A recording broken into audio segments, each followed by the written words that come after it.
بسم اللہ الرحمن الرحیم، اللہ کے نام سے شروع جو نہایت مہربان رحم فرمانے والا ہے۔ محترم ناظرین، 27 رجب کو صرف 10 بار آپ نے یہ تسبیح پڑھ لینی ہے، دعاؤں کی قبولیت کے معجزات آپ کو ملیں گے۔ محترم ناظرین، پہلی بات تو یہ ہے کہ یہ مہینہ اتنا بابرکت مہینہ ہے، اس میں دعائیں قبول ہوتی ہیں۔ اور پھر 27 رجب کے کیا کہنے، یہ جو تسبیح میں آپ کو بتانے والا ہوں اس کی خاص نسبت 27 رجب کے ساتھ ہے۔ میں آگے چل کے آپ کو بتاتا ہوں، پہلے آپ ایک روایت سن لیں۔ ابن عساکر کی ایک روایت ہے کہ دعائیں کیسے قبول ہوتی ہیں اس مہینے میں۔ تاریخ ابن عساکر کی ایک طویل روایت میں ہے، زمانہ جاہلیت میں بھی لوگ اس مہینے کی تعظیم کیا کرتے، اپنے اوپر کیے گئے ظلم کے خلاف کوئی بد دعا وغیرہ نہ کرتے، لیکن جب رجب المرجب کا مہینہ آتا تو ظالم کے خلاف دعا کرتے تو ان کی دعا قبول ہو جاتی۔ حضرت امام زکریا قزوینی رحمۃ اللہ علیہ فرماتے ہیں، کئی احادیث مبارکہ ماہ رجب کی عظمت و شان پر دلالت کرتی ہیں کہ اس میں عبادتیں قبول ہوتی ہیں اور دعائیں بھی قبول ہوتی ہیں۔ محترم دوستو، آپ نے سنا کہ زمانہ جاہلیت میں بھی لوگ اس مہینے میں ظالم کے خلاف دعائیں کرتے تھے، ان کی دعائیں قبول ہو جاتی تھیں۔ تو محترم ناظرین، آپ نے اس مہینے کی 27 رجب کو یاد رکھنا ہے۔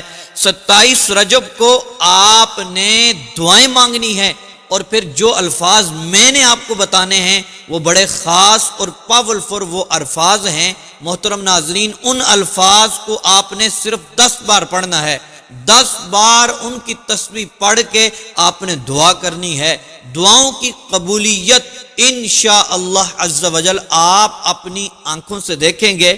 آپ جس مقصد اور حاجت کے لیے دعا کرتے جائیں گے، صبح ہوتے ہی آپ اپنے مقصد میں کامیاب ہو جائیں گے۔ محترم ناظرین، آپ کی دعائیں قبول ہوں گی۔ اس رات میں گڑ گڑا کر، یہ مانگنے کی رات ہے، رب ذوالجلال کی رحمت چھما چھم برستی ہے۔ محترم ناظرین، بڑھتے ہیں اپنے عمل کی طرف۔ آپ نے 2 رکعت صلاۃ الحاجات کے نوافل پڑھنے ہیں۔ رات کو عشاء کی نماز سے لے کر فجر کی نماز سے پہلے تک آپ کسی بھی وقت یہ 2 نوافل پڑھ سکتے ہیں۔ آپ نے صلاۃ الحاجت کے نفل پڑھ کے اس کے بعد محترم ناظرین آپ نے سر سجدے میں رکھ لینا ہے۔ سر سجدے میں رکھ کر محترم ناظرین آپ نے یہ الفاظ صرف 10 بار پڑھنے ہیں، یا ارحم الراحمین، یا ارحم الراحمین، یا ارحم الراحمین۔